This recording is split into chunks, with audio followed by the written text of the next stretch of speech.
Bonjour et bienvenue dans l'émission La Clé de voûte. Je suis Audrey Carsalade, coach, autrice et femme médecine. J'aide les entrepreneurs du nouveau monde à développer leur business les pieds dans la terre et la tête connectée aux étoiles.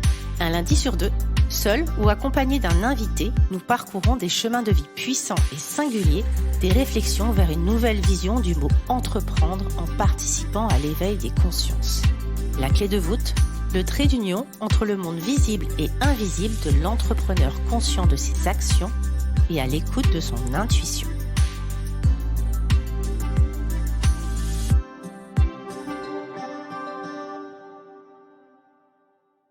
Qui n'a jamais rêvé de trouver davantage de plénitude dans l'expérimentation qu'est la vie? Bonjour et bienvenue à tous. J'avais envie de commencer ce podcast par cette question. Parce que longtemps, mes émotions ont dominé ma vie.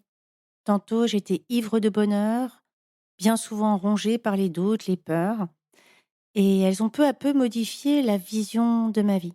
Je ne sais pas si ça te parlera, mais que lorsque tout d'un coup, peu à peu, les peurs deviennent de plus en plus présentes et viennent dominer ces instants de joie et d'amour. Car peut-être c'est ça ce qui est le plus sournois. C'est que plus on a peur, plus les peurs prennent le dessus sur notre vie. Tout devient de plus en plus dangereux, des choses auxquelles on n'aurait pas pensé plus tôt, tout d'un coup, deviennent potentiellement un danger. Le moindre fait divers, le moindre événement vient prendre le pas sur notre joie et gangrène peu à peu notre vie. Vivre dans la peur, c'est peu à peu perdre pied et perdre le contrôle sur qui l'on est et peu à peu créer une prison dans laquelle on s'enferme sur notre futur et nos lendemains. Alors bien sûr, des moments de joie, je vous le souhaite, on en a encore des tonnes. Simplement, à quel moment les filtres des peurs viennent entacher nos bonheurs du quotidien? À quel moment ils viennent nous désespérer? À quel moment ils nous donnent un regard plutôt mélancolique et peu enclin au changement sur nous-mêmes, sur la vie? À quel moment a-t-on lâché l'affaire sur nos espoirs, nos espérances et nos possibles lendemains? De façon extrapolée, c'est vraiment ce que j'ai vécu pendant 7 ans avec mes crises d'angoisse. Et c'est sûrement ces mêmes crises et l'enfermement qu'elles m'ont procuré qui m'ont poussée à aller chercher ailleurs. Car non, la vie ne pouvait pas se résumer à ça. Car non, ce n'était pas possible. Non, je ne voulais pas vivre de cette façon. Et c'est parce que je refusais cette façon de vivre que j'ai essayé tellement de choses. La psychologie, bien sûr, avec une psychanalyse qui a dû durer 7 ans et qui m'a profondément fait du bien sur mes pensées, sur les origines de certains mal-être. Pourtant, les crises, elles restaient là. 10 ans de quête pour que la paix s'installe peu à peu à moi. 10 ans de redécouverte de qui j'étais, du sens de la vie. Car souvent j'en parle. Pourquoi j'irais remuer tous ces marécages? Pourquoi j'irais travailler sur mon travail de l'ombre? Pourquoi j'irais faire tout ce travail qui demande quand même un certain courage? Parce qu'il y a une quête plus forte en moi. La quête de trouver la paix, la plénitude, la joie en moi-même. La quête de peut-être redonner du sens, parce qu'au bout d'un moment, est-ce qu'il n'y a pas une perte de sens, tout simplement? Prendre le temps d'honorer le vivant, à travers la naturopathie, honorer son corps et son esprit. Car au fond, nous le savons, tout changement ne peut venir que de nous-mêmes. Nous seuls avons la capacité d'aller à la rencontre de nous-mêmes, de faire comme un grand reset sur cette vision qui peu à peu s'est installée et a entaché notre vision de notre enfant intérieur qui, lui, s'émerveillait d'un rien. À quel moment avons-nous arrêté de nous émerveiller? À quel moment cette lassitude et ce manque d'espoir est apparu de notre vie? Alors oui, parfois, ça vaut vraiment le coup de faire un grand reset sur la vision que l'on a de nous-mêmes et la vision qu'on a du monde.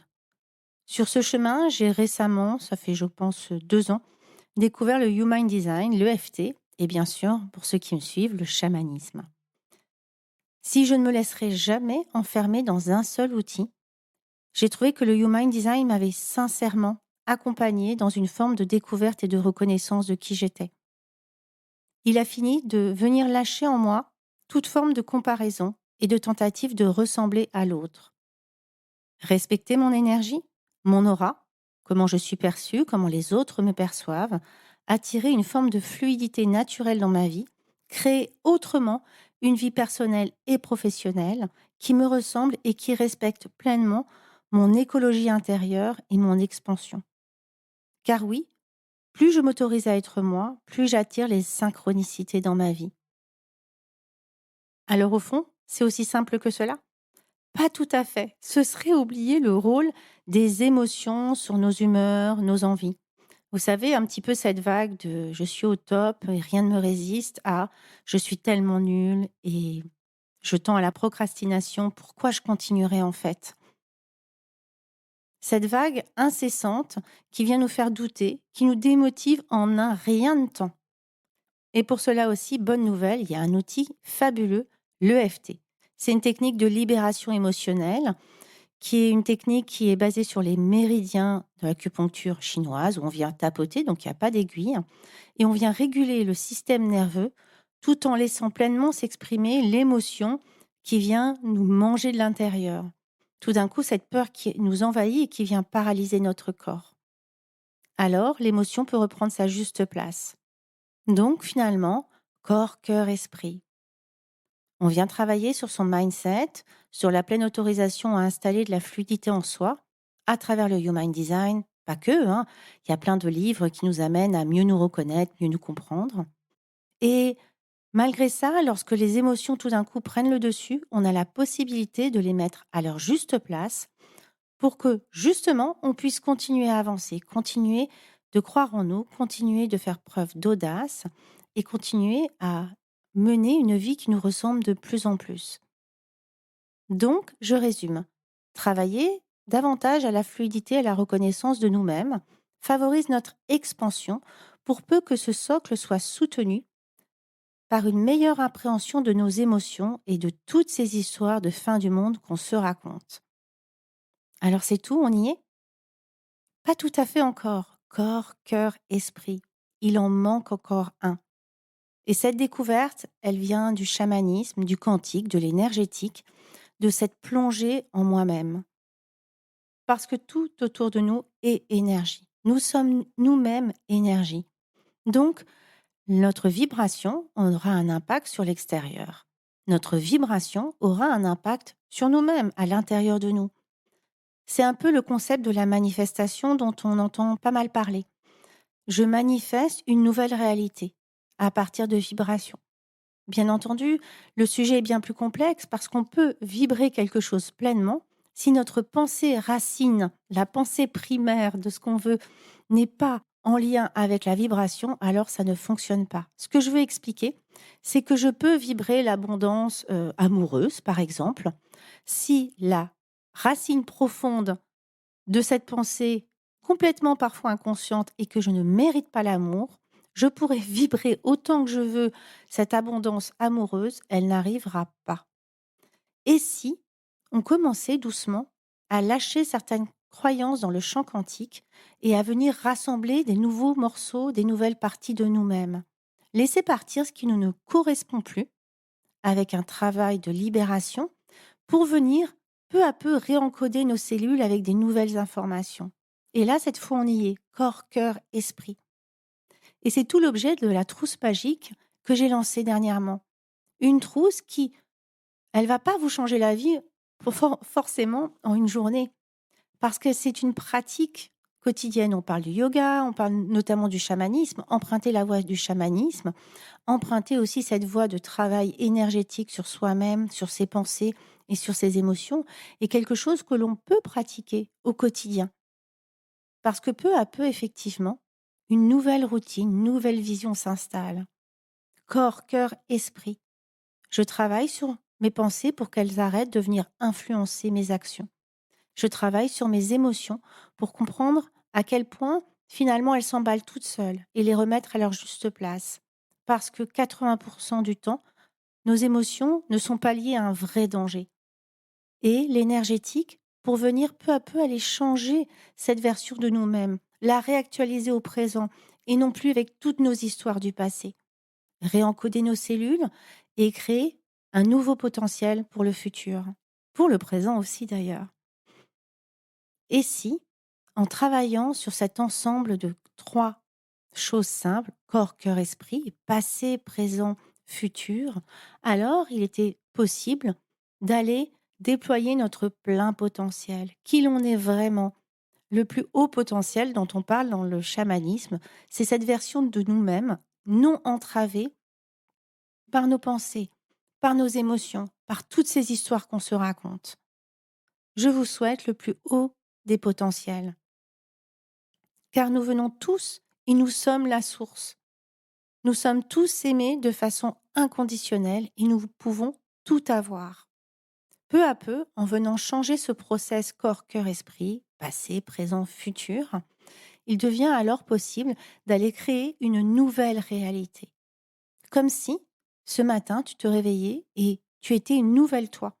Tes histoires du passé, notamment de ton enfance, sur ce qu'on a dit de toi, ce qu'on a pensé de toi, ce qu'on a émis comme jugement sur toi, toutes ces hontes, toutes ces peurs, tout d'un coup, elles peuvent commencer à modifier et à être modifiées dans tes pensées, puis à être régulées dans tes émotions et, dans un dernier temps, à être régulées dans ton champ énergétique.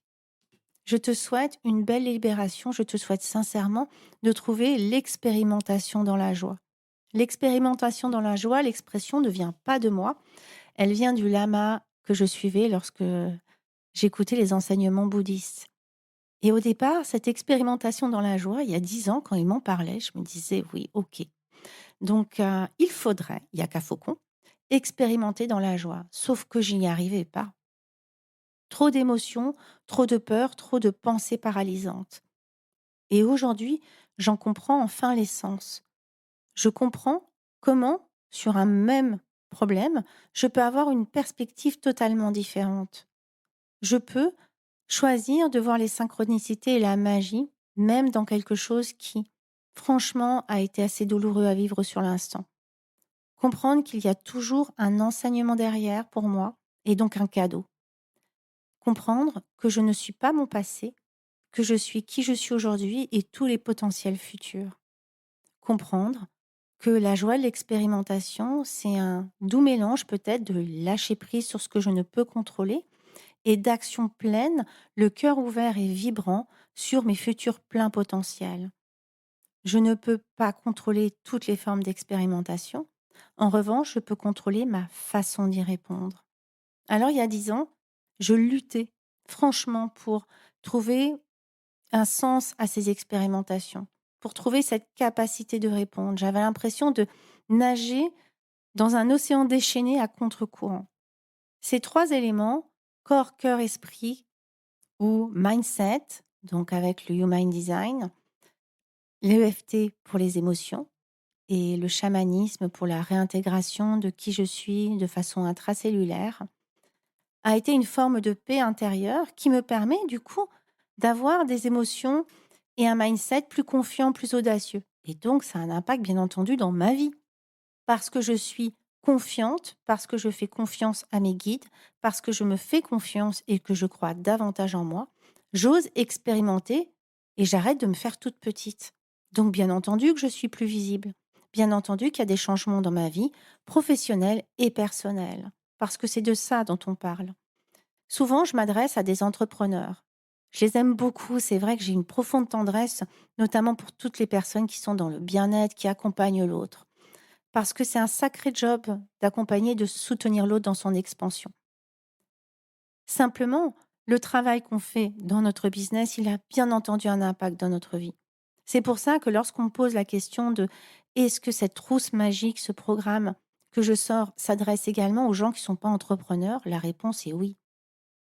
Parce que tu as sûrement un travail et quand bien même tu en aurais pas et tu choisirais une autre vie, travailler sur tes pensées, travailler sur tes émotions et travailler sur l'énergie qui circule en toi et bien au-delà de toi aura un impact sur ta vie. Tu peux choisir l'expérimentation. Je sais que ça peut sembler faux et honnêtement, je comprendrais que certaines personnes ne comprennent pas l'essence que j'essaye de transmettre. Parce qu'encore une fois, parfois, ce que je canalise, c'est une vibration. Et donc, c'est pas toujours simple parce que le champ lexical, il est parfois un peu réduit, même si en France, on a pourtant vraiment beaucoup, beaucoup de façons de s'exprimer. Parfois, c'est pas évident parce que c'est bien plus vaste que un simple mot. Lorsqu'on parle d'énergétique, en fait, c'est bien plus vaste que ça. C'est quelque chose qui vibre à l'intérieur de nous et qui vibre à l'extérieur de nous, quelque chose qui va bien au-delà. Donc j'espère que j'aurai su retranscrire du mieux possible, en tout cas, ce qui s'est passé dans ce cheminement pour trouver la paix, la sérénité, la confiance en aujourd'hui, en demain et dans mon expérimentation tout court.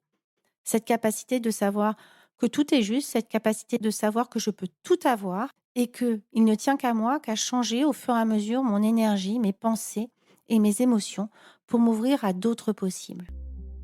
Je te souhaite une belle fin de journée, une belle matinée, peu importe le moment où tu écouteras ce podcast et je te dis à très bientôt. J'espère que cet épisode vous aura plu. N'hésitez pas à le partager à des personnes qui veulent elles aussi créer les pieds dans la terre et la tête connectée aux étoiles. Retrouvez l'ensemble des informations et des liens dans le descriptif de l'épisode ainsi que sur mon site audreycarsalade.com. N'hésitez pas non plus à laisser un commentaire si vous avez des suggestions, des idées ou tout simplement si vous avez aimé cet épisode. Pour cela, rien de plus simple, filez sur Apple Podcast et n'oubliez pas les petites étoiles. Retrouvez-moi aussi sur les réseaux sociaux sous le nom de Audrey Carsalade et à l'adresse contact@audreycarsalade.com. N'oubliez pas non plus de vous abonner à la clé de voûte sur votre plateforme d'écoute podcast préférée pour être informé de la sortie du prochain épisode. Bonne semaine à tous et merci de votre écoute.